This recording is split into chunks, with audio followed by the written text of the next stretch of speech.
polimeri- polim- polimerisasi atau tapak inisiasi. Tempat ini sering dinyatakan sebagai posisi pesatu untuk gen yang akan ditranskripsi. Nukleosida trifosfat pertama akan diletakkan di tapak inisiasi dan sintesis RNA segera dimulai.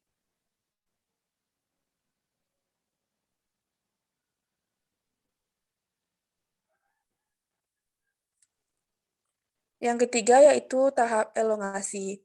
Pengikatan enzim RNA polimerase beserta kofaktor-kofaktornya pada untai DNA cetakan membentuk kompleks transkripsi. Nah, selama sintesis RNA berlangsung, kompleks transkripsi akan bergeser di sepanjang molekul DNA cetakan, sehingga nukleotida dan minukleotida akan ditambahkan kepada untai RNA yang sedang diperpanjang pada ujung 3 aksen. Jadi, elongasi atau polimerisasi RNA berlangsung dari arah 5 aksen ke 3 aksen, sementara RNA polimerasenya sendiri bergerak dari arah 3 aksen ke 5 aksen di sepanjang untai DNA cetakan.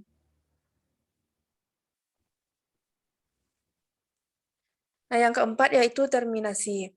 Berakhirnya polimerasi RNA ditandai oleh disosiasi kompleks transkripsi atau terlepasnya enzim RNA polimerase beserta kofaktor-kofaktornya dari untai DNA cetakan. Begitu pula halnya dengan molekul RNA hasil sintesis. Hal ini terjadi ketika RNA polimerase mencapai urutan basa tertentu yang disebut dengan terminator. Terminasi transkripsi dapat terjadi oleh dua macam sebab, yaitu terminasi yang hanya bergantung kepada urutan basa cetakan yang disebut dengan terminasi diri, dan terminasi yang memerlukan kehadiran suatu protein, khususnya protein RHO. Di antara keduanya, terminasi diri lebih umum dijumpai. Terminasi diri terjadi pada urutan basa palindrom yang diikuti oleh beberapa adenin.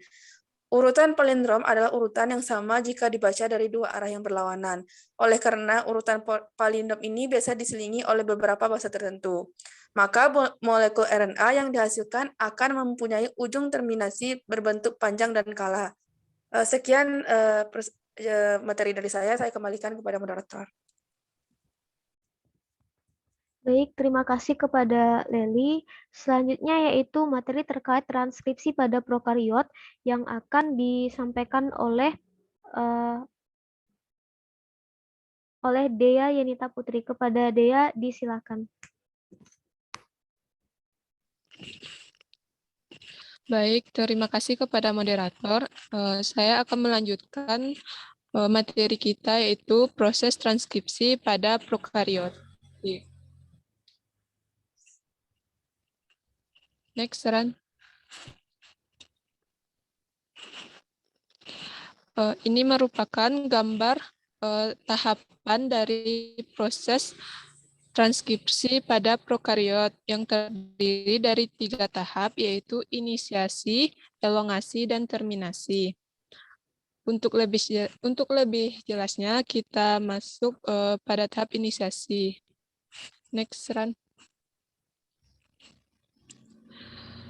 Sebelumnya, transkripsi pada prokariot berlangsung dalam 3 tahap, yaitu inisiasi, elongasi, dan terminasi.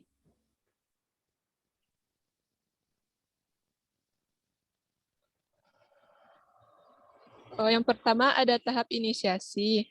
Inisiasi meliputi 4 langkah, yaitu yang pertama pembentukan kompleks promoter tertutup, yang kedua pembentukan kompleks promoter terbuka, yang ketiga penggabungan beberapa nukleotida awal, yang keempat perubahan konformasi RNA polimerase karena subunit alfa dilepaskan dari kompleks holoenzim. Subunit alfa tersebut selanjutnya digunakan lagi dalam proses inisiasi transkripsi selanjutnya. Bagian DNA yang terbuka setelah RNA polimerase menempel biasanya terjadi pada daerah sekitar -9 sampai +3, sehingga menjadi struktur untai tunggal. Bagian DNA yang berikatan dengan DNA polimerase membentuk suatu struktur gelembung transkripsi atau transcription bubble sepanjang kurang lebih 17 pasangan basa. Setelah struktur promoter terbuka secara stabil, maka selanjutnya RNA polimerase melakukan proses inisiasi transkripsi dengan menggunakan urutan DNA cetakan sebagai panduannya. Dalam proses transkripsi, nukleotid RNA digabungkan sehingga membentuk transkrip RNA.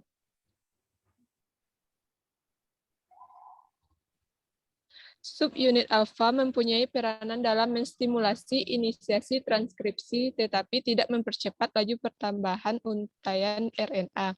Proses inisiasi transkripsi merupakan proses yang menentukan laju transkripsi. Setelah proses inisiasi transkripsi terjadi, selanjutnya subunit alfa terlepas dari enzim inti dan dapat digunakan lagi oleh enzim inti RNA polimerase yang lain.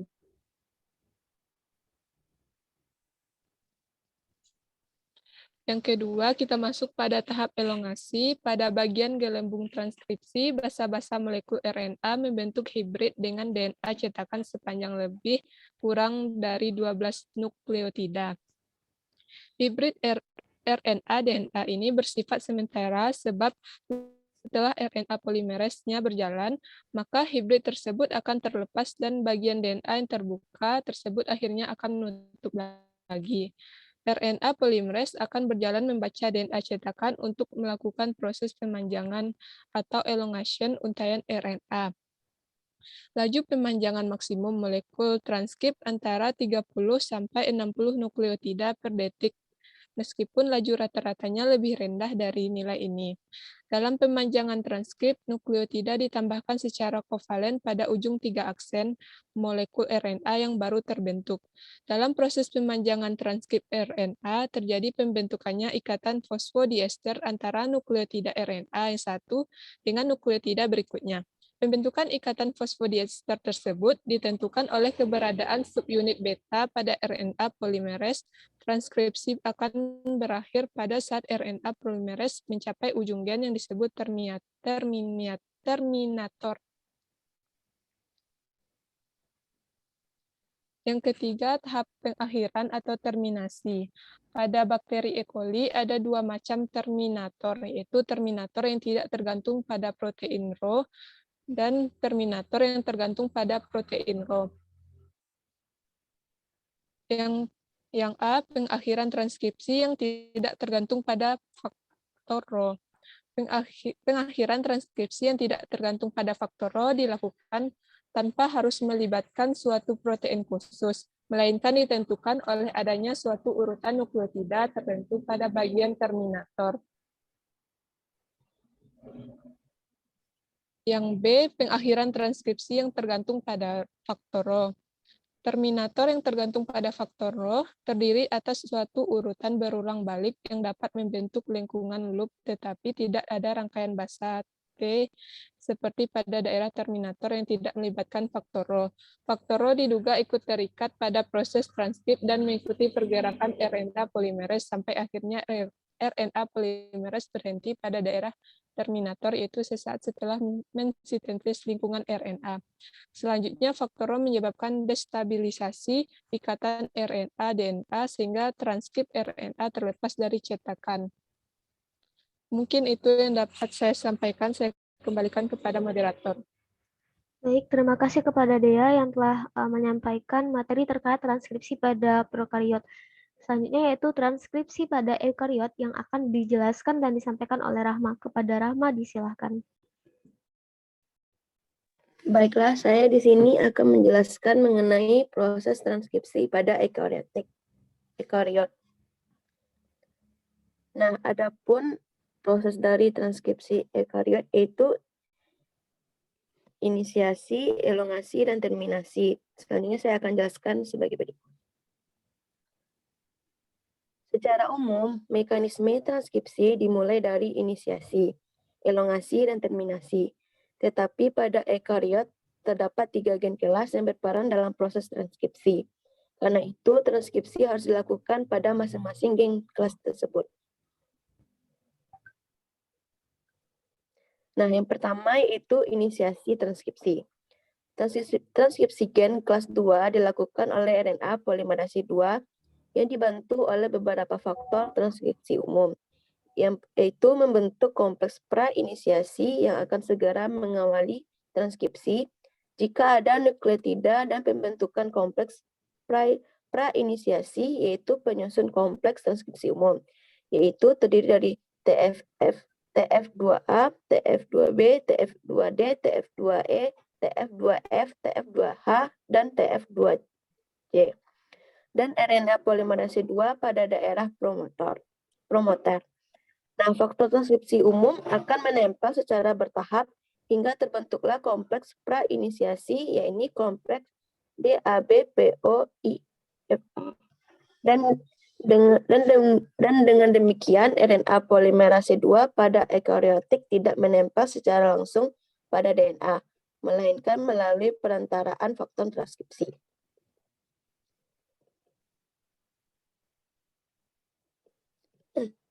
TPP, TF2B, TF2F, dan RNA polimerase 2 membentuk kompleks inisiasi sehingga terjadi pembukaan DNA secara lokal dan pembentukan ikatan fosfodiester pertama.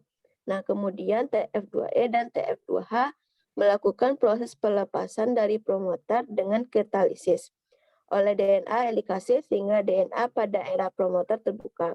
Nah, di mana DNA diputar pada daerah hilir dari bagian yang berikatan dengan faktor transkripsi yang lain dan membentuk gelembung transkripsi.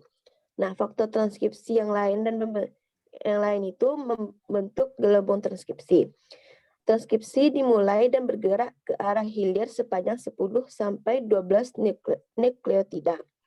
Nah, fosforilisasi RNA polimerase 2 oleh faktor TF2H menjadi bentuk 2O, menyebabkan ikatan antara CTD dengan TBP menjadi lemah, sehingga menjadi perubahan konformasi kompleks inisiasi menjadi bentuk yang siap melakukan pemanjangan transkrip.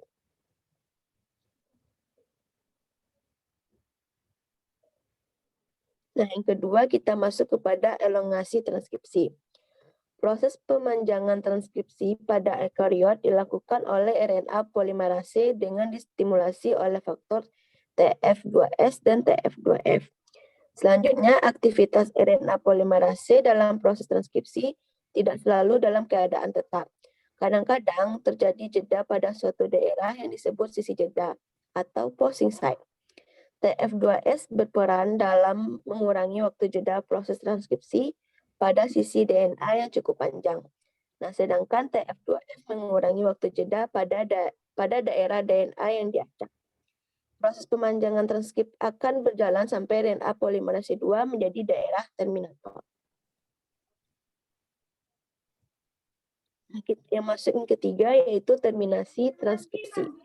Nah, terminasi transkripsi dapat terjadi karena adanya aktivitas fosfatase yang spesifik untuk CTD sehingga mengembalikan RNA polimerase 2 menjadi bentuk yang tidak dapat mengalami fosforisasi. Nah, dalam keadaan tidak mengalami fosforisasi ini, RNA polimerase 2 dapat digunakan lagi dalam proses transkripsi berikutnya, atau yang disebut juga dengan RNA polimerase silencing. Nah, dalam hal ini, berbeda pada prokaryotik, karena eukaryotik tidak ada struktur stem loop pada proses terminasi. Mungkin sekian yang dapat saya jelaskan, saya kembalikan kepada moderator. Baik, terima kasih kepada Rahma atas penjelasannya terkait transkripsi pada eukariot. Selanjutnya masih membahas terkait transkripsi pada eukariot yang akan dilanjutkan oleh Fani. Kepada Fani, disilahkan. Baiklah, materi transkripsi eukariot selanjutnya akan saya jelaskan. Pada eukariot, proses transkripsi terpisah dari tempatnya dari translasi. Transkripsi berlangsung di dalam inti, dan sedangkan translasi berjalan di dalam sitoplasma sehingga membutuhkan perlakuan khusus. Dalam proses pasca transkripsi, RNA akan mengalami 3 tahap, yaitu yang pertama,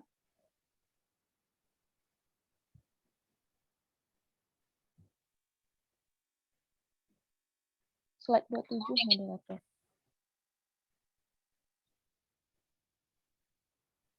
Yang pertama ialah tahap capping. Capping dilaksanakan segera setelah transkripsi dimulai.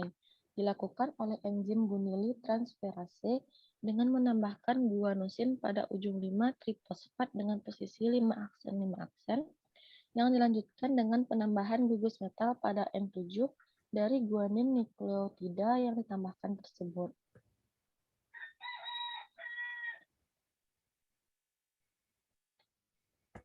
Yang kedua ialah penambahan ekor poliadenil atau poli A. Sebagian besar mRNA ekariot mempunyai ruas poli A pada ujung 3. Sekitar 200 nukleotida basa adenin ditambahkan pada ujung 3OH hasil transkripsi primer oleh polimerase poli A untuk menjaga kestabilan molekul RNA di dalam sitoplasma. Yang berikut ialah gambar dari tahap Chapin dan polyatel. Selanjutnya tahap yang ketiga ialah splicing intron. Proses spiking intron berlangsung melalui pembentukan lariat, yaitu suatu percabangan berbentuk cincin berekor. Secara umum, intron mRNA yang mengandung 3 unsur kondensus yaitu GU pada ujung 5 aksen, AG pada ujung 3, dan runtunan basa PYPPUAPY dekat ujung 3. Pemenggalan intron akan menghasilkan ujung G 5 aksen pada intron pada ujung 3 ekson atau ujung donor. Ujung G tersebut kemudian akan membentuk ikatan 5,2-fosfodiester dengan salah satu adenosin pada kotak TACAAC sehingga terbentuk struktur cincin berekor yang disebut lariat. Terakhir akan dilakukan pemenggalan pada ujung 3 intron dan menghasilkan ujung 5 ekson yang terdapat di hilir intron tersebut, yang disebut dengan ujung penerima. Kemudian, 2 ujung ekson yang telah terbentuk ujung donor dan ujung penerima disambungkan hingga terbentuk mRNA matang. Dan berikut ialah gambar dari proses tersebut. Sekian materi dari saya kembalikan kepada moderator. Baik, terima kasih kepada Fani yang telah memaparkan materi terakhir kita terkait untuk hari ini terkait transkripsi pada eukariot. Selanjutnya kita masuk kepada sesi penambahan materi. Kepada teman-teman yang ingin menambahkan materi, dipersilakan untuk raise hand terlebih dahulu.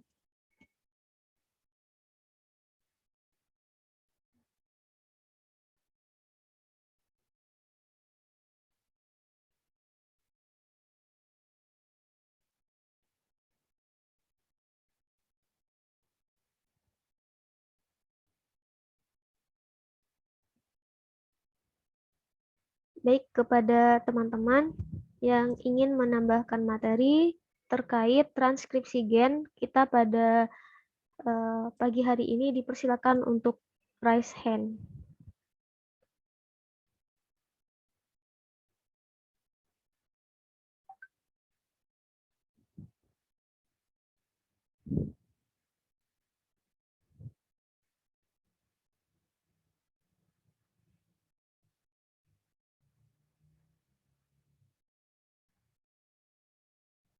Baik, sepertinya tidak ada. Kita lanjut ke sesi selanjutnya, yaitu sesi diskusi atau sesi tanya-jawab. Untuk tahapan pertama ini kami membuka terlebih dahulu 5 pertanyaan. Kepada teman-teman yang ingin bertanya, dipersilakan untuk raise hand. Baik, kepada Vina disilahkan. Baik, terima kasih kepada moderator yang telah memberikan saya kesempatan. Di sini saya ingin bertanya mengenai di manakah tempat pemisahan kedua untaian DNA terjadi, dan bisakah kelompok penyaji jelaskan ciri khas dari keempat tahap dari transkripsi tersebut. Sekian pertanyaan dari saya kembalikan kepada moderator. Baik, terima kasih kepada Vina atas pertanyaannya. Selanjutnya kepada teman-teman yang raise hand itu ada, sebelum dilanjutkan kepada teman-teman yang bertanya, disilahkan untuk menuliskan pertanyaannya di kolom chat. Selanjutnya kepada Dini Febrianisa, kepada Dini disilahkan.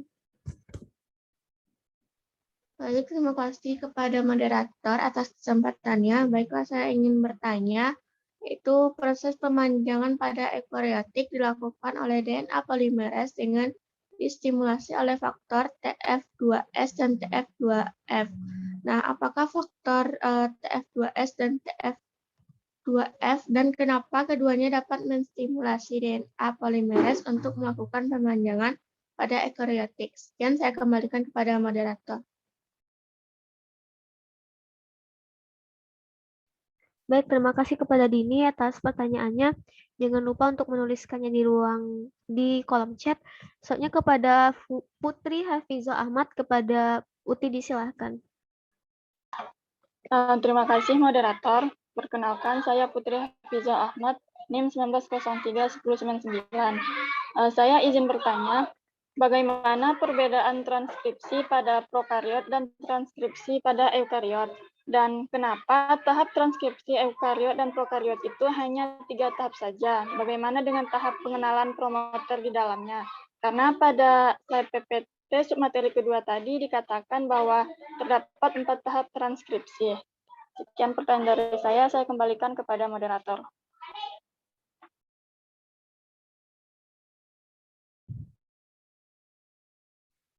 Baik, terima kasih kepada Uti atas pertanyaannya. Selanjutnya kepada Mutia Pramadani, disilahkan. Baiklah, terima kasih kepada moderator.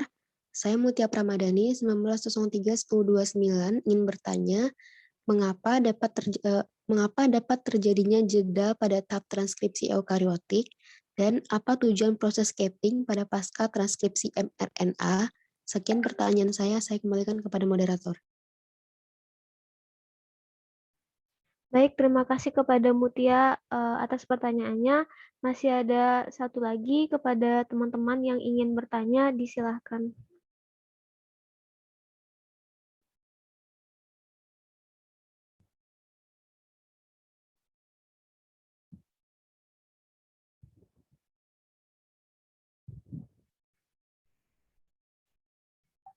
Ya, diingatkan juga kepada Utia, Putri Hafiza Ahmad yang belum menuliskan pertanyaannya di kolom chat, disilakan untuk menuliskan.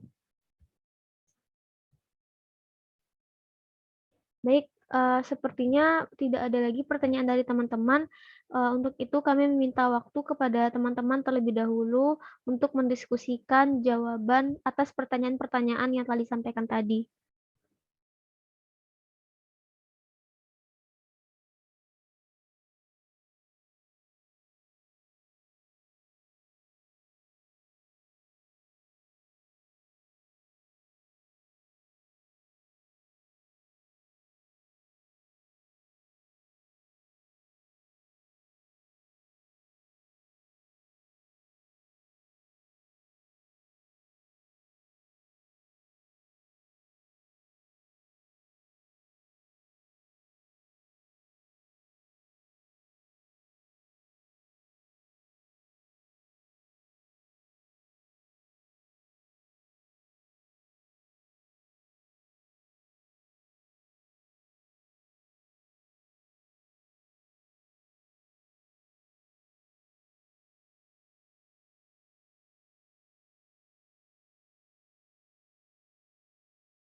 Baik, bismillahirrahmanirrahim.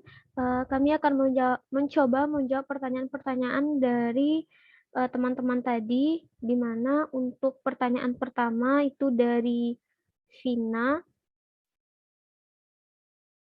Safitri dengan NIM 1903-1048. Pertanyaannya yaitu di manakah tempat pemisahan kedua untai DNA terjadi dan bisakah kelompok penyaji jelaskan ciri khas dari keempat tahap transkripsi tersebut. Untuk pertanyaan Vina akan saya coba jawab sendiri, di mana di promoter adalah situs daerah yang dikenali pertama kali oleh RNA polimerase sebagai tempat penempelannya. Promoter ini merupakan sekuensi DNA yang terdiri dari sekitar 40 PB yang terletak tepat sebelum situs mulainya transkripsi. Untuk memudahkan para ahli, maka pemberian kode 1+ berarti bahwa pada siklus tersebut nukleotida pertama disintesis. Jadi promoter terletak di daerah sebelum atau di depan UP stream situs +1. Daerah sebelum +1 diberi kode mulai -1, -2, dan seterusnya. Dan selanjutnya yaitu ciri khas dari tahapan transkripsi. Yang pertama itu tadi tahapan dari transkripsi ini kan inisiasi. Jadi di tahap ini RNA polimerase akan memecah untai DNA. Seperti yang diketahui, DNA terdiri dari segmen-segmen yang disebut dengan gen. Gen memiliki bagian-bagian ujung yang dinamakan dengan promoter dan terminator. RNA polimerase bergerak dari bagian terminator ke promoter untuk memecah DNA. Proses inisiasi baru akan selesai ketika RNA polimerase sampai di bagian promoter. Selanjutnya, tahapan yang kedua yaitu elongasi, di mana elongasi adalah proses ketika RNA polimerase kembali ke terminator. Di sini terjadi pembentukan mRNA yang menyalin kode-kode genetik DNA. Selanjutnya tahap yang ketiga yaitu terminasi, di mana tahapan akhir dari transkripsi. Di tahapan ini untai mRNA selesai dibentuk dan lepas dari DNA. Barangkali itu jawaban atas pertanyaan dari Vina. Selanjutnya kepada teman-teman yang ingin menambahkan jawaban atas pertanyaan dari Vina tadi, dipersilakan untuk raise hand.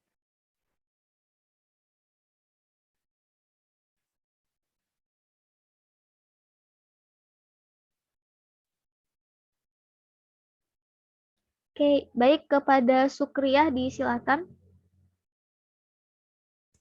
Terima kasih kepada moderator. Perkenalkan, saya Sukriyah Fatimah Nur, NIM 1903-1108. Sedikit menambahkan dari yang disampaikan oleh penyaji tadi, bahwa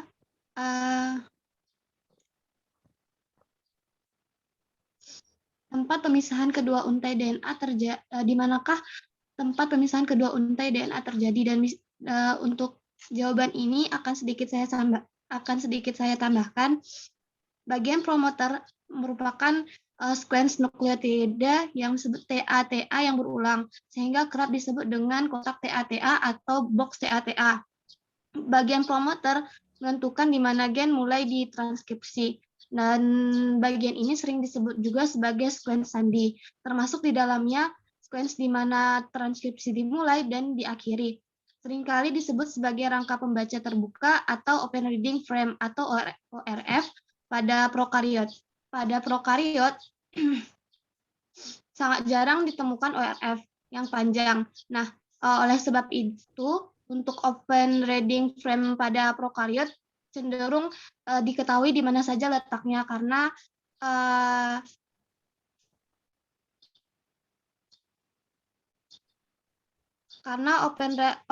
open reading frame ini umumnya kurang dari 60 pasang basa.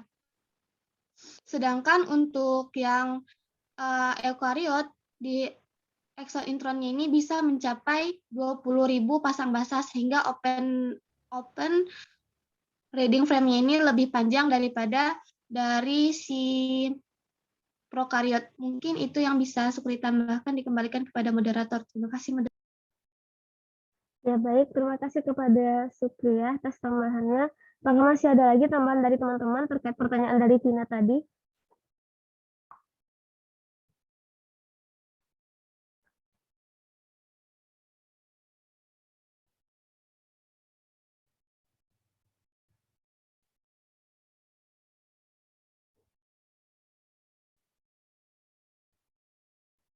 Baik, sepertinya tidak ada. Kita kembalikan kepada Vina.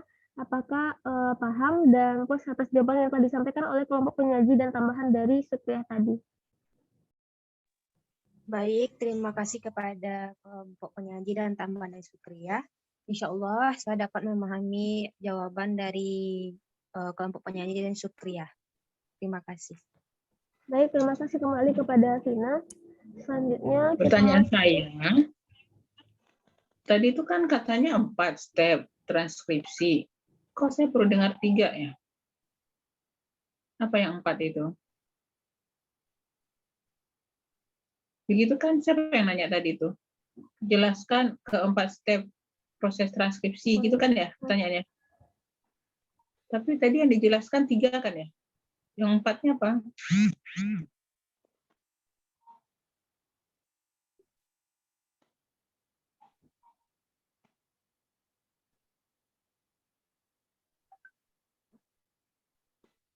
Benar nggak begitu?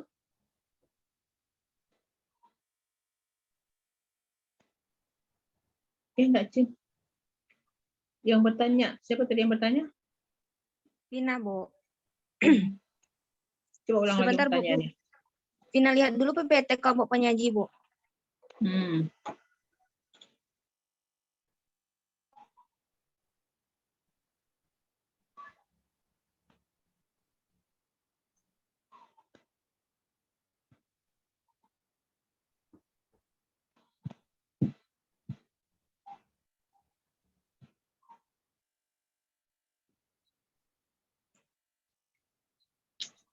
Iya, Bu, benar ada 4 di PPT kelompok penyaji tahapannya, Bu. Yang pertama pengenalan prometer, kedua inisiasi, ketiga elongasi, keempat baru terminasi, Bu. Jadi yang benar yang Terus mana? Vina tanyanya ciri khas dari masing-masing tahap itu apa gitu, Bu. Terus kenapa kamu udah puas aja kalau masih ada pertanyaan? Kira-kira cuma itu jawaban dari kelompok penyaji tadi, Bu. Cuma itu udah cukup.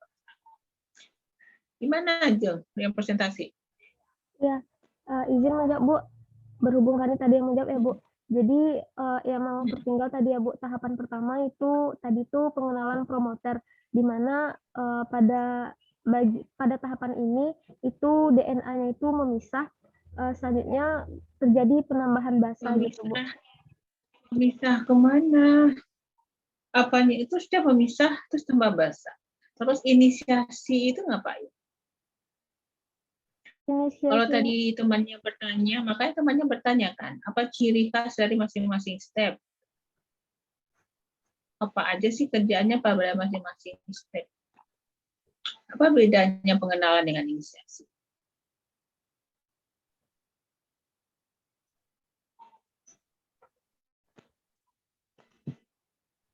Kalau izin menjawab ya, Bu. Kalau di pengenalan promoter itu kan untai dari DNA itu terpisah terus terjadi penambahan basa. Setelah terjadi penambahan yang mana yang terpisah, Mbak? Asmaul, yang mana yang terpisah? Apanya yang terpisah? Single double strand jadi single strand. Untai dari DNA itu, Bu. Ya, untai yang mana, Cinta? Untai apa yang terpisah? Kan jelas ya. Kamu LDR-an dengan pacarmu, jelas tuh mendefinisikannya ya. Kamu di Padang, pacarmu di Tinggi, misalnya LDR. Jelas dong yang dipisah. Sekarang terjadi pemisahan rantai.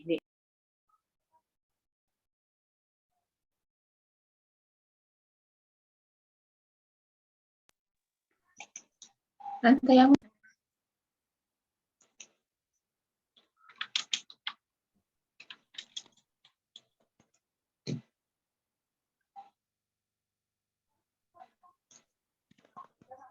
ayo. Mana? Di mana dong? Nah, oke, nanti kita yuk lanjut deh ke pertanyaan selanjutnya apa? Oke, baik. Nah, terima kasih, Bu. Selanjutnya kita lanjut ke pertanyaan kedua. Itu pertanyaan dari bentar, Bu. Baik, kita lanjut pertanyaan kedua. Itu pertanyaan dari Dini yang akan dijawab oleh Dea. Kepada Dea, disilahkan.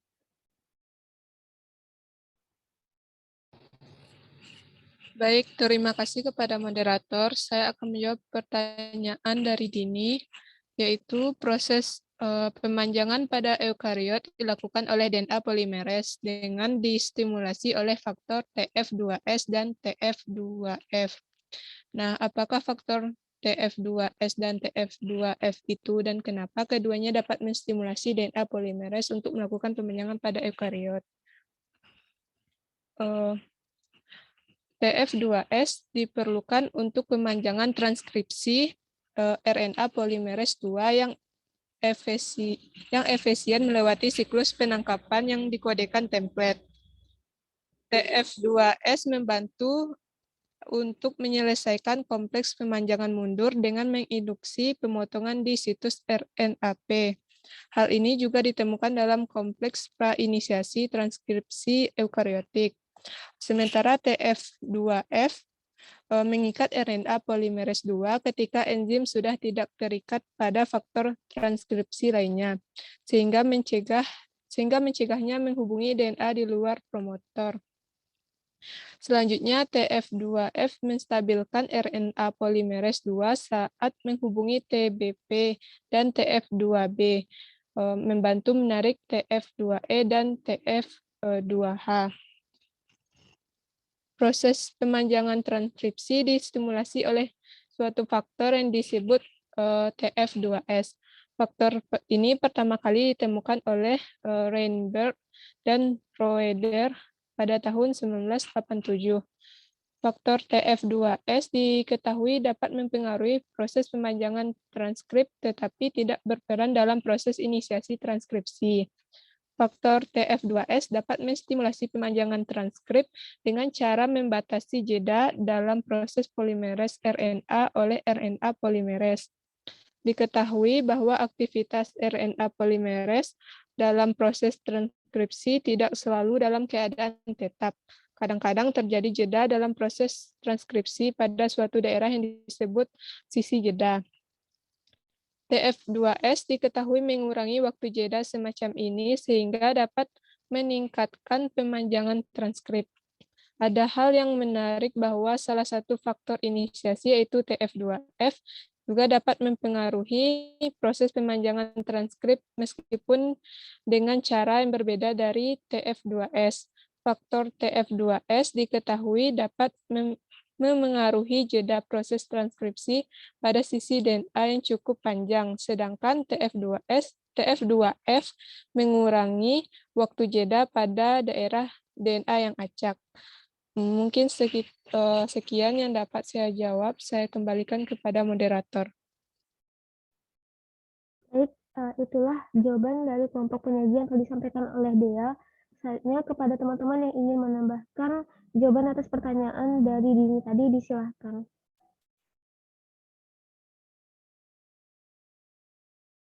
Sebelumnya kepada teman-teman yang ingin... Oke, baik, kepada Reza disilahkan. Ya, baik. Terima kasih atas kesempatannya moderator. Di sini saya ingin menambahkan sedikit mengenai pertanyaan Dini tentang apakah faktor TF2S dan TF2F. Baiklah, faktor TF2F adalah faktor transkripsi eukariotik yang sering ditemukan terkait dengan RNA polimerase 2. Dia juga memainkan peran dalam pembentukan kompleks prainisiasi atau PIC sebelum inisiasi transkripsi gen. Selama pemanjangan transkripsi, TF2F bergerak ke bawah template DNA dengan RNA polimerase 2. Selanjutnya, faktor TF2S adalah faktor pemanjangan transkripsi dengan karakter terbaik pada tingkat biokimia dengan beberapa aktivitas biokimia yang ditentukan. TF2S mempromosikan pemanjangan RNA polimerase 2 yang ditangkap atau POL2 dengan merangsang aktivitas pembelahan RNA yang melengkap pada POL2. Sekian yang dapat saya sampaikan, saya kembalikan kepada moderator. Baik, terima kasih kepada Reza. Selanjutnya, apakah masih ada tambahan dari teman-teman yang lainnya? Barangkali teman-teman yang ingin menambahkan jawaban, dipersilakan untuk raise hand terlebih dahulu.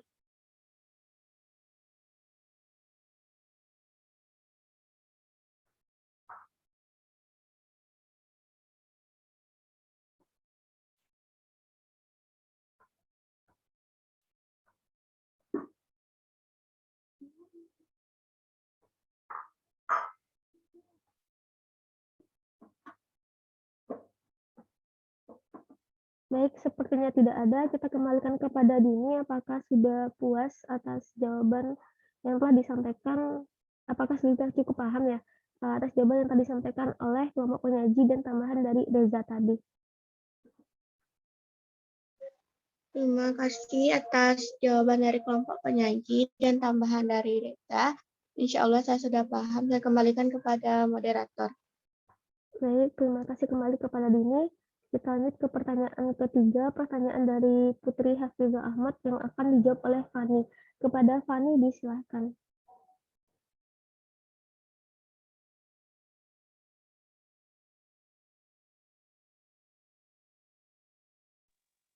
Baiklah, saya akan menjawab pertanyaan dari Putri Hafizah Ahmad, yaitu bagaimana perbedaan transkripsi pada prokariot dan transkripsi pada eukariotik, dan kenapa tahap transkripsi pada prokariot dan eukariot itu hanya 3 tahap saja. Apakah tidak terdapat tahap pengenalan promotor di dalamnya? Perbedaan transkripsi prokariot dan eukariot pada transkripsi dalam sel eukariotik jauh lebih rumit daripada di sel prokariotik. Dalam transkripsi prokariot, satu jenis RNA polimerase yang terlibat, sedangkan sel eukariotik memiliki 3 jenis RNA polimerase. Transkripsi eukariotik membutuhkan paket tambahan protein yang disebut dengan faktor transkripsi untuk mengikat RNA polimerase pada promotor, dan mereka bukan bagian dari RNA polimerase. Sedangkan transkripsi prokariot membutuhkan faktor sigma untuk mengikat promotor. Promotor eukariotik memiliki lebih banyak variasi daripada promotor prokariota. Penghentian transkripsi membutuhkan faktor Rho pada prokariota, sedangkan eukariota tidak perlu. Dalam prokariotik, 2 jenis transkripsi dapat terjadi, yaitu faktor terminasi tergantung dan pemutusan intrinsik, sedangkan transkripsi eukariotik dikendalikan oleh sinyal yang berbeda dengan enzim yang terlibat. Dan untuk tahapan pada transkripsi, sebenarnya itu hanya ada 3. Yang pertama, inisiasi atau permulaan, elongasi atau pemanjangan, dan ketiga terminasi atau pengakhiran. Sekian dari saya kembalikan kepada moderator.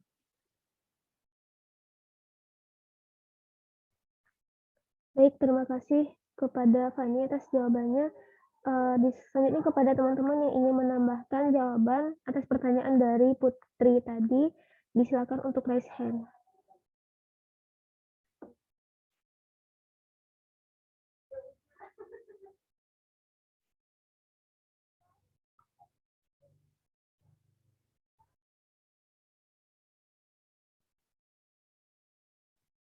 Baik, kepada Freddy Hengki, disilahkan.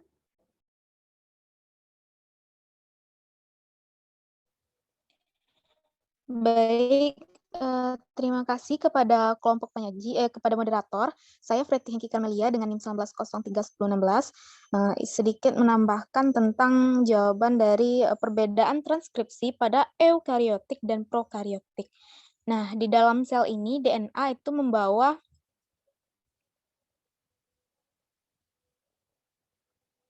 informasi dari generasi ke generasi untuk mengendalikan kegiatan sel.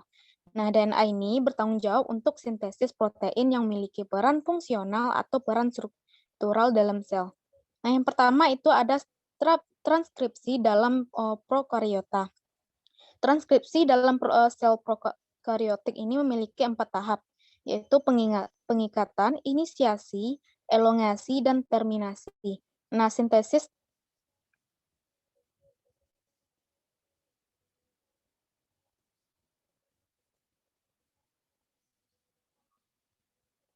Maaf, mungkin ada gejala sinyal. Saya akan meneruskan tambahan jawaban saya, yaitu transkripsi dalam prokariota dan eukariota.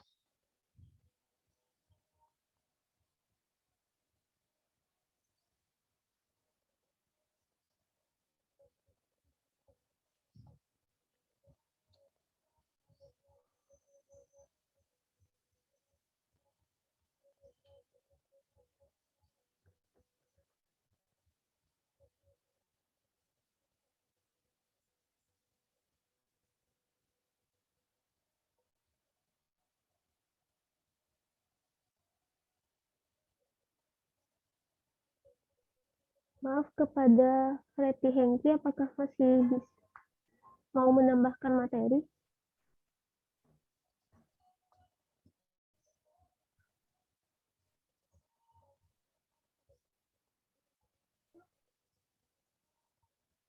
Kepada Pretty, apakah oke. Baik, sepertinya Pretty Hengki mengalami kendala sinyal dan untuk jawaban akan dikirim melalui chat. Sembari menunggu Pretty Hengki menuliskan jawabannya di kolom chat, apakah masih ada tambahan jawaban atas pertanyaan dari Putri tadi dari teman-teman? Jika ada, disilahkan untuk raise hand.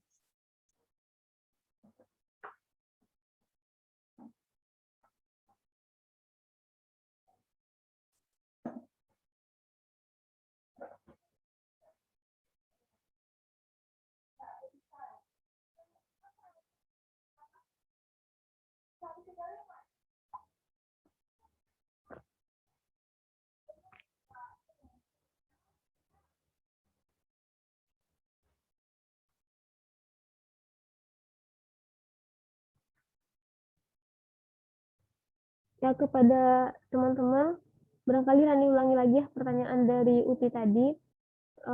Bagaimana perbedaan transkripsi pada prokariot dan transkripsi pada eukariot? Dan kenapa tahap transkripsi pada prokariot dan eukariot itu hanya 3 tahap saja? Apakah tidak terdapat tahap pengenalan promoter di dalamnya? Sedangkan pada slide PPT submateri kedua dikatakan terdapat 4 tahap transkripsi. Ya, kepada teman-teman yang ingin menambahkan jawaban atas pertanyaan dari Uti ini, dipersilakan untuk raise hand. Sembari kita menunggu tambahan jawaban dari Pretty Hengki. Oke, saya aja ya. Oke, tidak ada pertanyaan lagi ya. Oke. Masih ada satu lagi sih, Bu. Nah, apa tuh? Pertanyaan dari Mutia, Bu. Apa tuh? Pertanyaannya, mengapa dapat terjadinya jeda pada tahap transkripsi eukariot? Dan apa tujuan proses capping pada pasca transkripsi mRNA, Bu? Capping.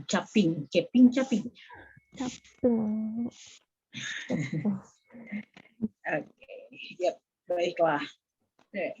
Kita coba cicil ya. Hari ini kita bicara tentang transkripsi. Apa itu transkripsi?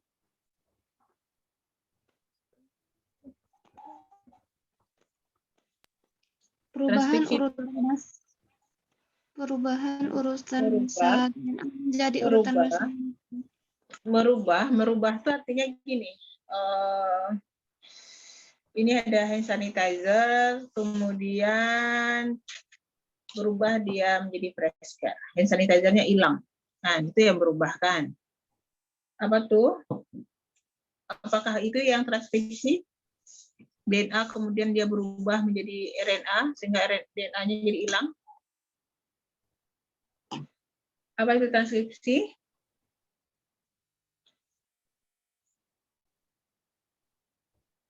Transkrip. Apa itu transkrip?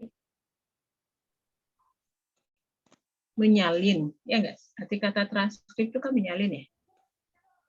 Kalau Anda penelitian pendidikan tuh kan, terus ada wawancara.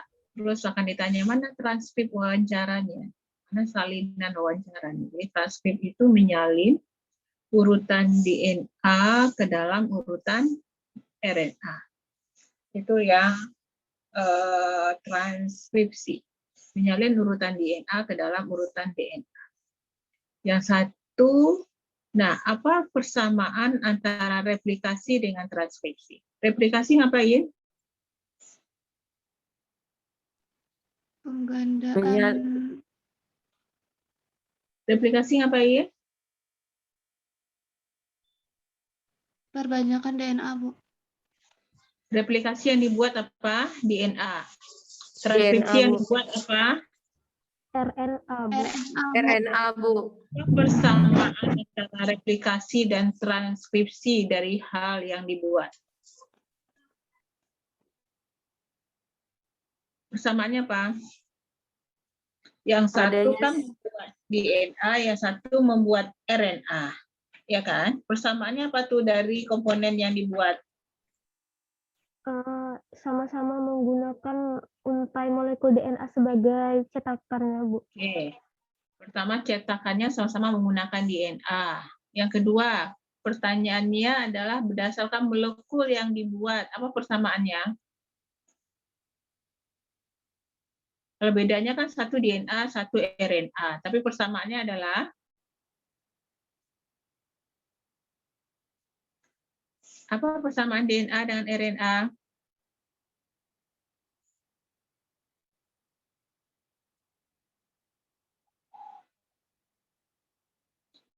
Apa persamaan DNA dan RNA? Sama-sama asam nukleat, Bu. Oke, sama-sama mensintesis asam nukleat. Nah, kenapa ini penting buat Anda pahami? Gitu ya. Kenapa pemahaman Anda, apa sih persamaan molekul yang dibuat antara DNA dengan RNA? Karena ini akan membantu Anda memahami bagaimana aturan dalam mensintesis baik DNA atau RNA. Nah, pada replikasi, Anda kan sudah belajar bahwa replikasi menggunakan cetakan DNA. Bagaimana aturan replikasi? Dari mana cetakan dibaca?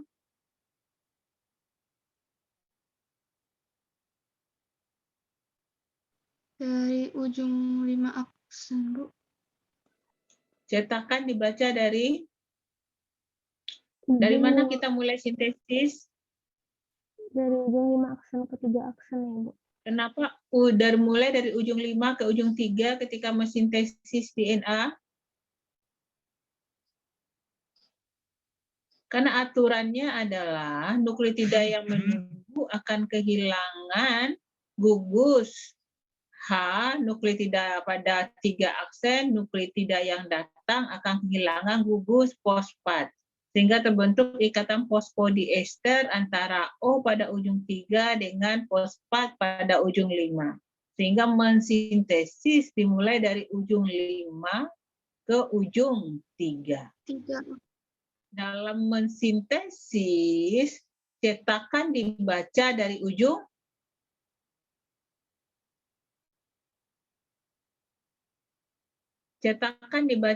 ujung 5 aksen ke 3 aksen juga, Bu. Kenapa cetakan dibaca dari ujung 5 ke 3? Kan udah kita cobakan kemarin tuh kan. DNA itu double strand dibentuk secara antiparalel. Kenapa? Karena ujung 5 berikatan dengan ujung 3. Karena cetakan dibaca dari ujung 3, mensintesis DNA dimulai dari ujung 5. Sehingga terbentuk ikatan antara ujung 5 dan ujung 3, atau disebut juga dengan ikatan antiparalel. Nah, jadi saya mau ngomong apa ya? Jadi itu saya sudah capek sih ngingatin misalnya ke Anda. Itu nggak enak loh kalau ngomong tuh cuma lihatin you ada atau enggak, tapi bodo amat lah ya, saya udah capek. Etika, selalu bilang etika itu dibangun. Etika tuh nggak bisa hadir begitu saja. Jadi you jangan pernah over confidence bahwa ya nanti kalau butuh juga akan bisa. Nggak akan pernah, karena sekali lagi you kalau terbiasa makan dengan tangan kiri, maka sampai besar dia akan makan dengan tangan kiri. Kenapa anjing menggonggong? Karena dari kecil dia sudah terbiasa begitu. Jadi attitude itu dibangun. Jadi attitude itu tidak pernah bisa hadir begitu saja. Nah, jadi ya biarlah akhirnya kan siapa kita yang akan menentukan kita akan jadi siapa. Tidak mungkin kita buat orang menghargai kita kalau kita sendiri tidak bisa menghargai orang lain. Tidak mungkin kita bisa sukses kalau kita suka meremehkan hal-hal kecil. Anda kalau hobi baca biografinya orang sukses, maka di situ Anda akan sering ketemu bagaimana orang sukses itu memperhatikan hal-hal kecil. Jadi kan orang nggak pernah jatuh di batu yang besar. Nah, itu kuncinya. Jadi orang jatuh tuh pasti karena batu kecil. Karena kalau batu besar, orang akan menghindar. Jadi hal-hal seperti itu penting sekali untuk kalian pahami. Nah, terlepas dari situ, bahwa semua orang sudah punya takdirnya, jadi nggak ada gunanya juga sih, gitu ya. Kita push seseorang sesuai dengan seharusnya. Semoga Anda semua punya takdir yang baik. Jadi, seperti yang saya sampaikan tadi, dipahami topiknya dengan sangat baik, gitu. Jangan dihafal, coba dipahami. Karena sekali lagi ketika you hafal, you tidak akan pernah bisa melewati pengetahuan itu dengan baik. Jadi, seperti yang saya sampaikan tadi, mensintesis DNA kemarin dimulai dari ujung 5 ke ujung 3, sedangkan cetakan dibaca dari ujung 3 ke ujung 5, karena DNA dibuat secara anti paralel. Nah, persamaan antara transkripsi dengan replikasi adalah sama-sama mensintesis asam nukleat. Asam nukleat adalah polimer dari nukleotida. Asam nukleat merupakan polimer dari nukleotida. Sehingga aturan dalam mensintesis DNA persis sama dengan aturan mensintesis RNA. Kenapa? Karena RNA dan DNA sama-sama merupakan asam nukleat, sama-sama merupakan menggabungkan nukleotida, sehingga aturan mensintesisnya persis sama. Bahwa mensintesis RNA, di mana nukleotida yang menunggu akan kehilangan atom H pada atom ujung 3 aksen, sedangkan nukleotida yang datang akan kehilangan gugus fosfat pada atom C ke-5, terbentuk ikatan fosfodiester antara O di atom C ke-3 dengan fosfat di atom C ke-5. Mensintesis RNA dimulai dari ujung 5 aksen ke 3 aksen. Karena cetakannya juga menggunakan DNA, maka cetakan yang digunakan juga dibaca dari ujung 3 aksen ke 5 aksen. Nah, apa bedanya? Beda antara replikasi dengan transkripsi, yang pasti yang pertama adalah molekul yang disintesis.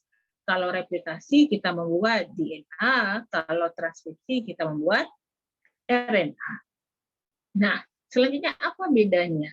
Beda selanjutnya adalah kembali ke materi kita sebelumnya. Replikasi itu punya 3 teori. Persamaan ketiga teori replikasi ini apa?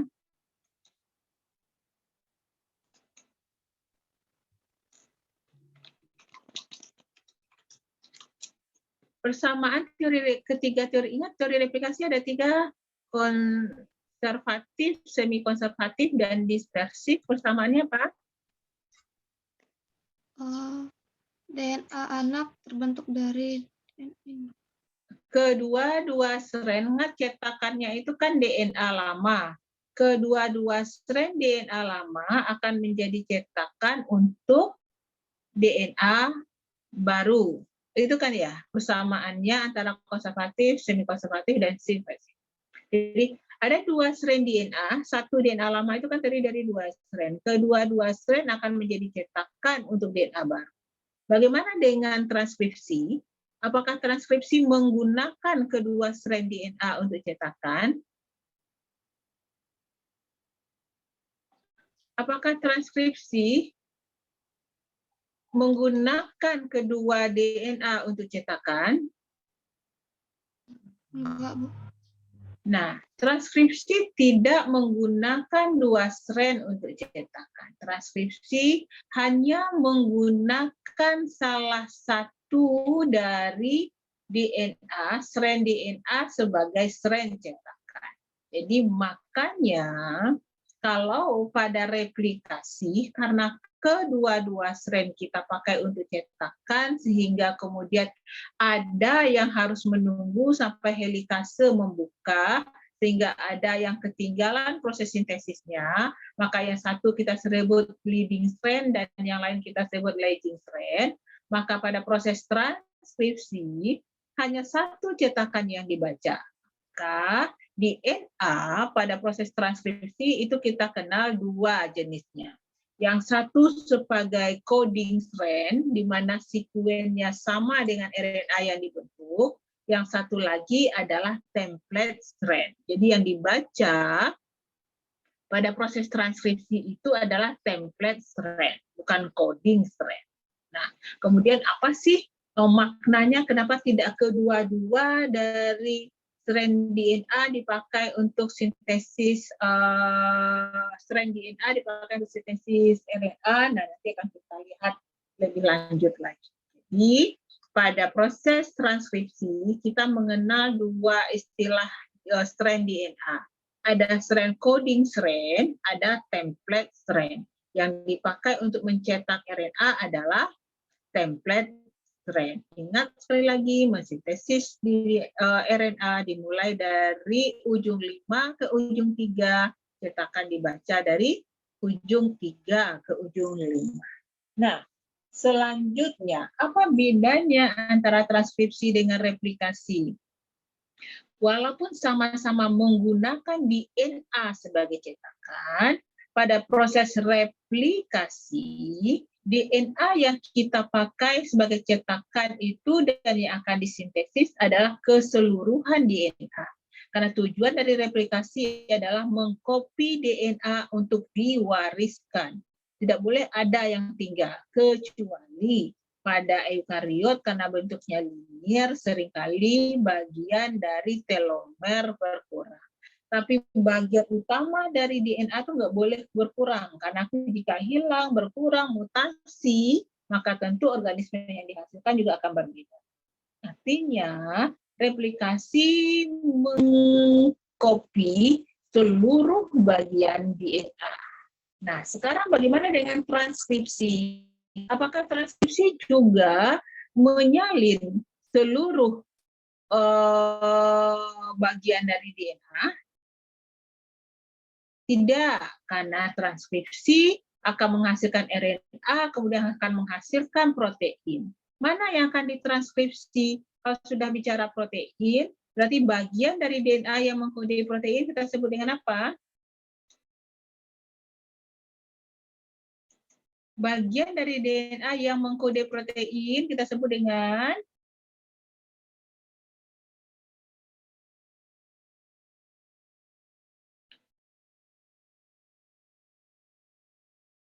bagian dari DNA yang mengkode protein kita sebut dengan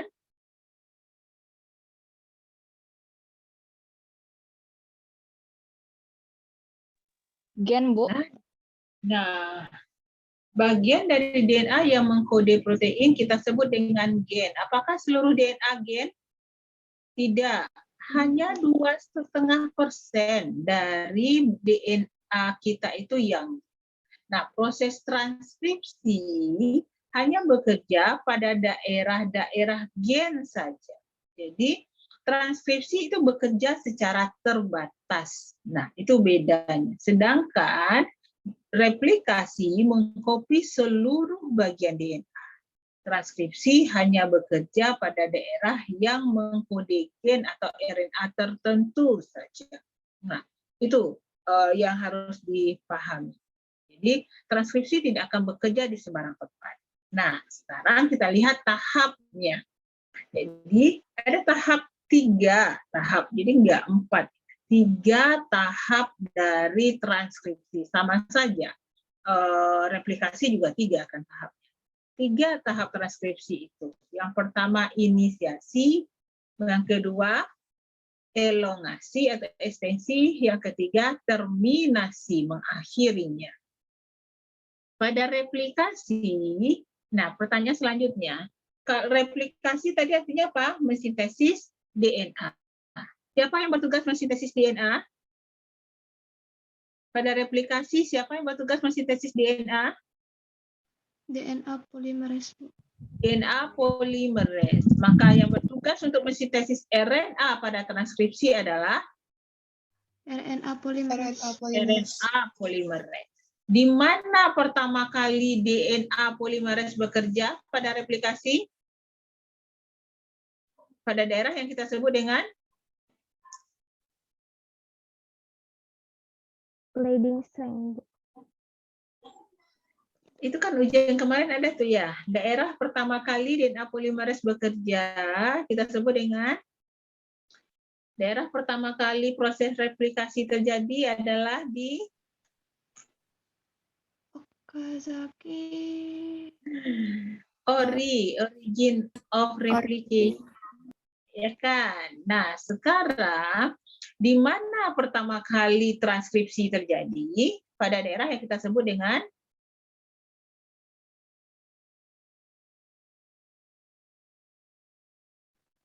yang persentase.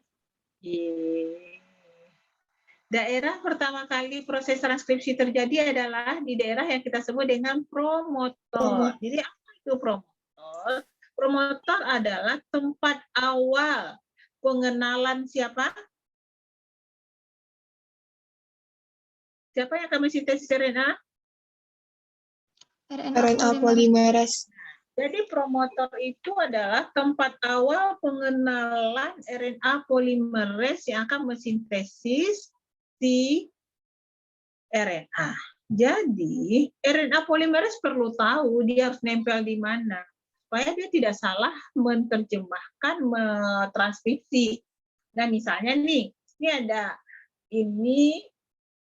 ini adalah gen A, bagian ini gen B.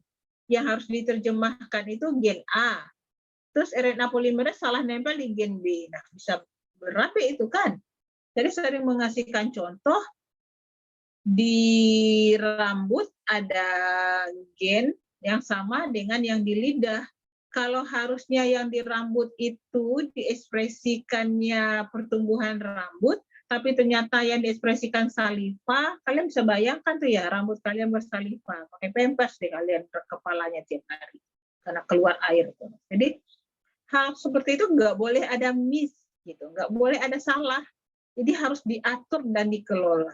Nah, bagaimana tahap pengaturannya? Nanti kita akan bicara lebih detail tentang mekanisme regulasi ekspresi protein. Nah, jadi RNA polimerase akan menempel di daerah yang kita sebut dengan promotor. Jadi kalau ini adalah gen A, maka di depan gen A itu ada daerah yang namanya promotor.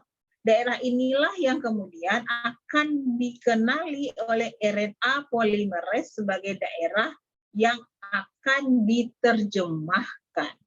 Nah, ini. Jadi inisiasi, jadi nggak ada yang namanya tahapan pengenalan. Tahapan pengenalan itu adalah tahapan inisiasi. Jadi kalau tadi teman kalian bertanya, apa ciri-ciri dari masing-masing tahapan itu? Maka tahapan pertama adalah inisiasi. Apa itu inisiasi?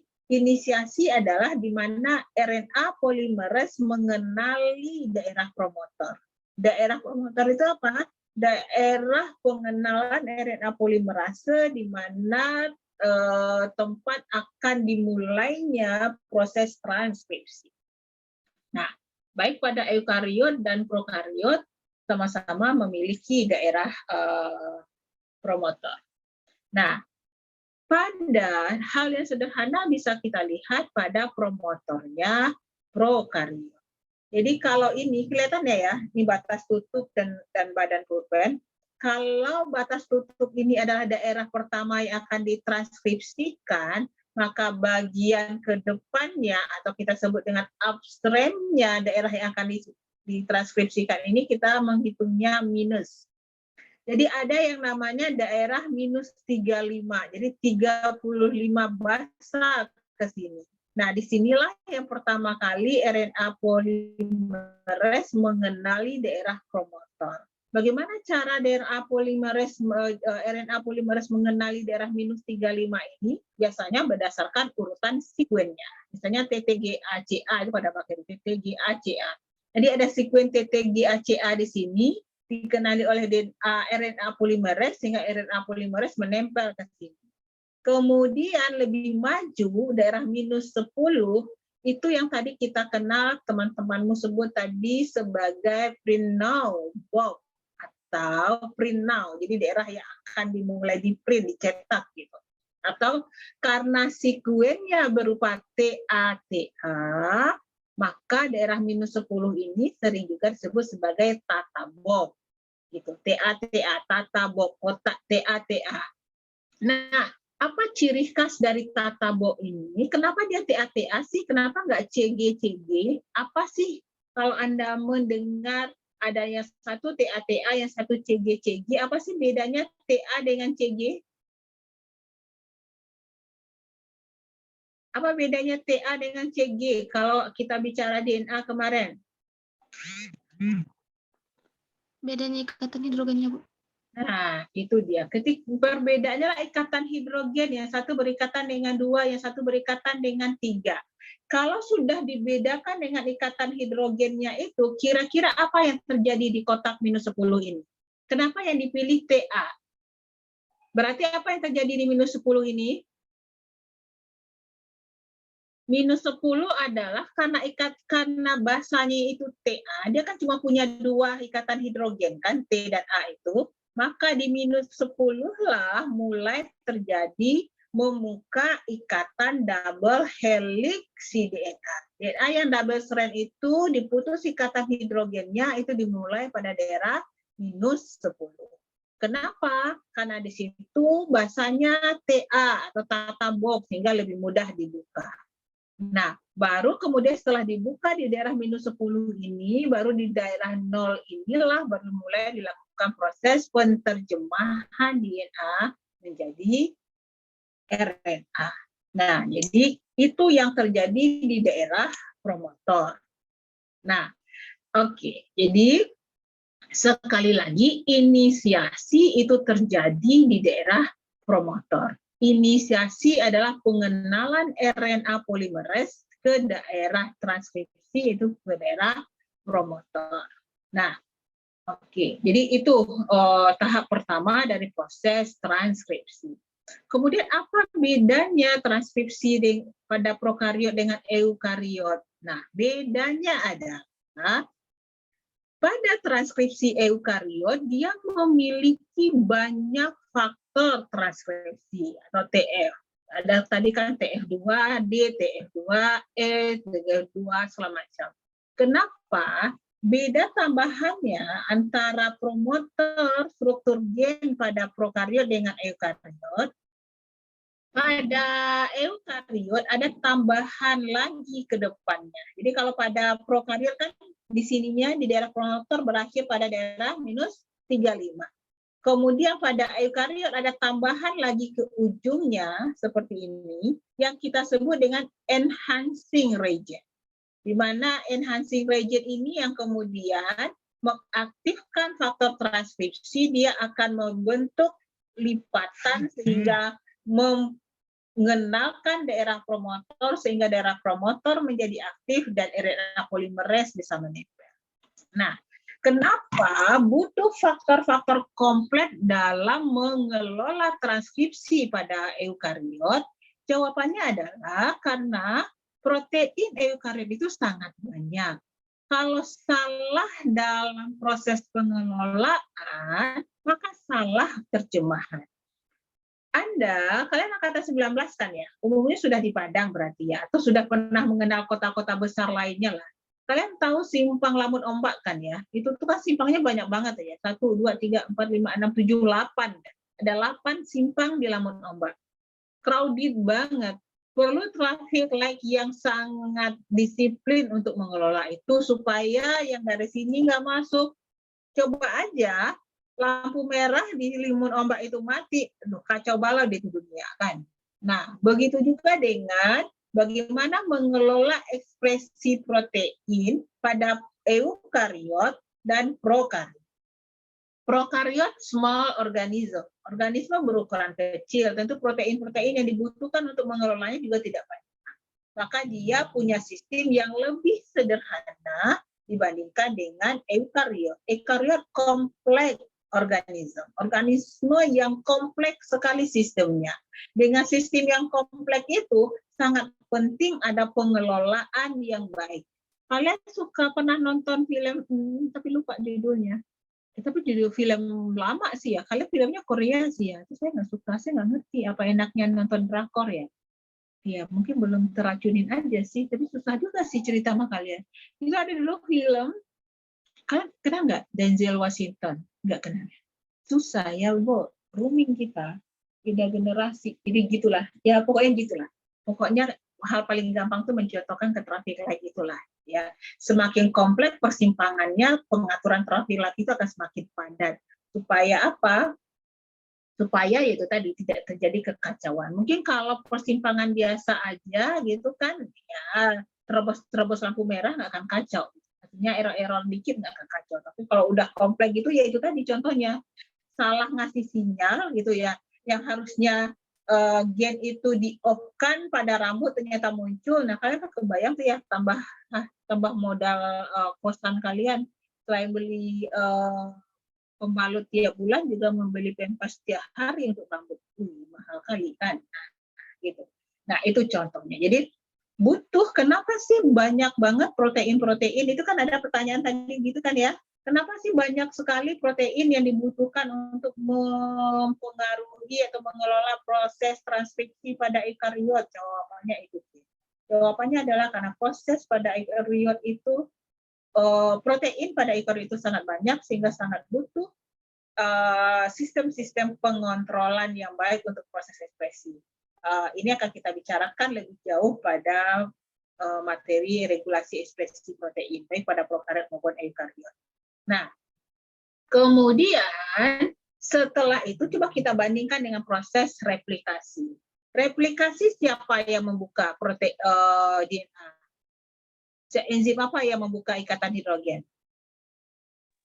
Helikase, Bu. Kalau kita ingat proses replikasi, helikase memutus ikatan hidrogen, protein SSB melindungi single strand DNA topoisomerase memutar supaya tidak kusut, kemudian ada primase untuk mensintesis protein.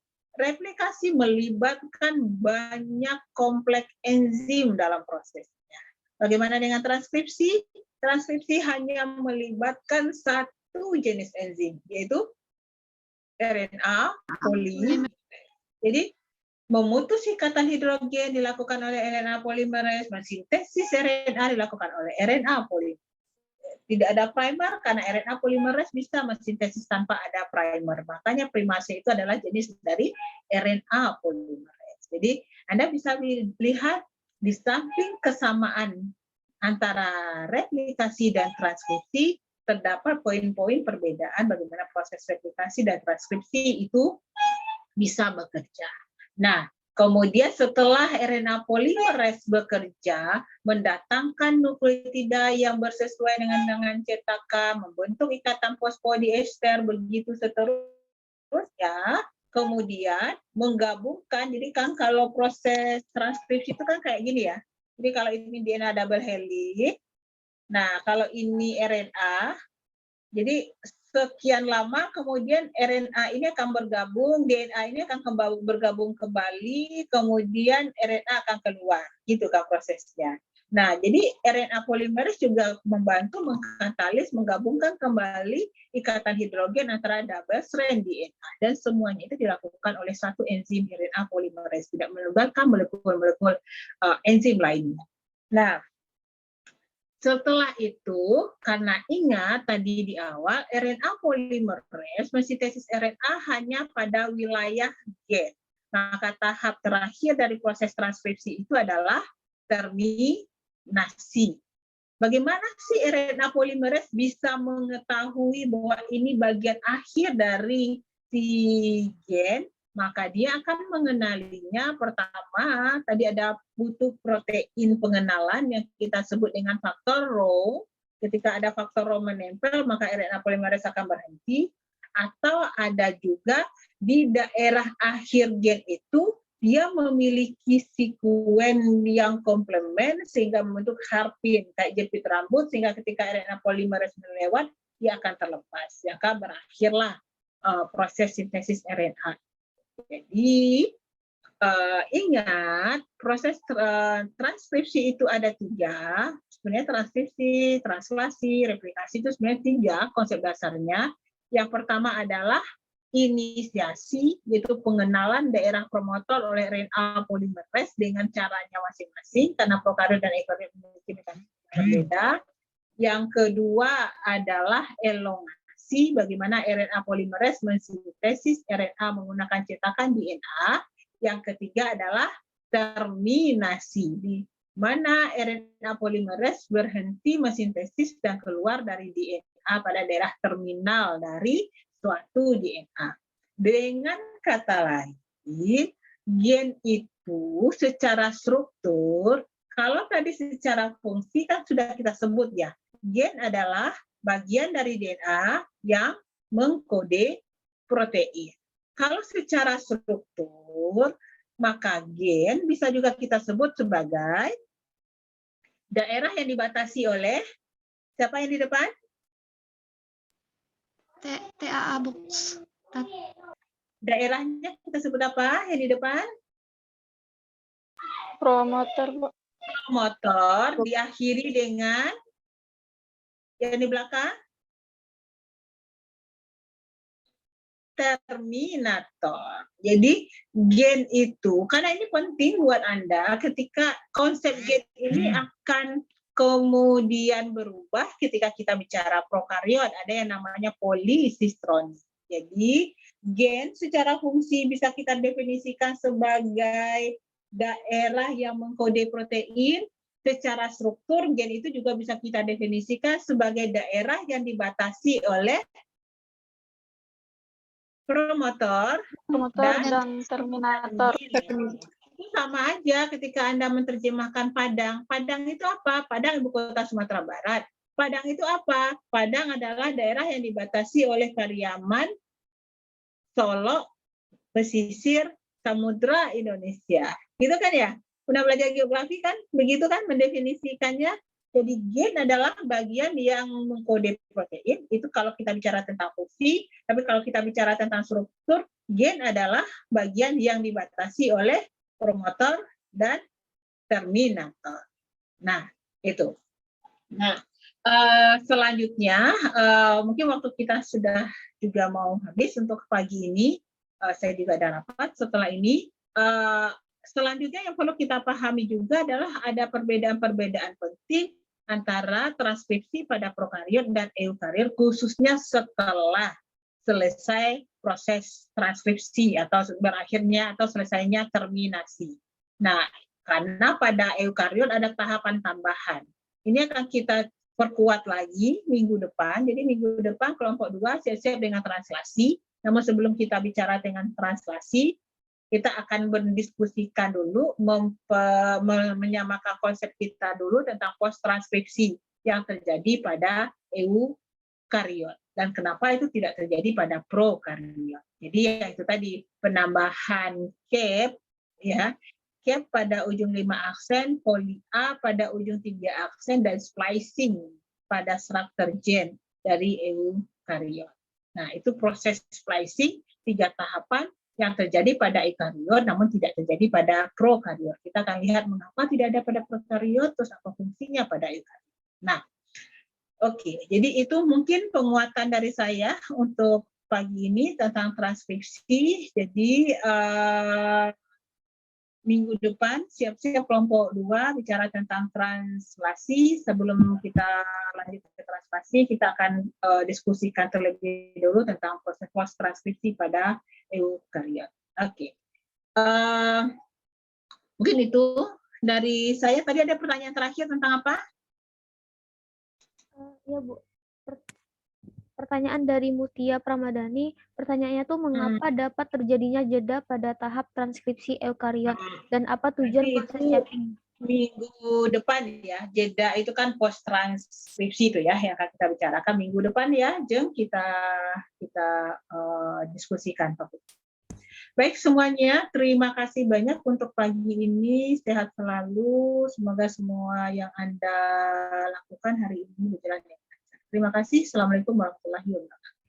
Waalaikumsalam. Waalaikumsalam warahmatullahi wabarakatuh. Terima kasih, Bu. Terima kasih kepada Ibu yang telah memberikan penguatan kepada kita terkait materi kita hari ini, yaitu transkripsi gen. Terima kasih juga kepada teman-teman yang telah berpartisipasi dan berkontribusi aktif dalam perkuliahan kita pada pagi hari ini. Saya selaku moderator, maaf apabila ada kesalahan dalam bersikap maupun berucap, termasuk kekurangan dalam memandu diskusi ataupun perkuliahan kita pada hari ini. Sebelum saya tutup, marilah sama-sama kita ucapkan hamdalah, alhamdulillahirabbil alamin, dan saya akhiri dengan wassalamualaikum warahmatullahi wabarakatuh. Waalaikumsalam Waalaikumsalam warahmatullahi wabarakatuh. Terima kasih.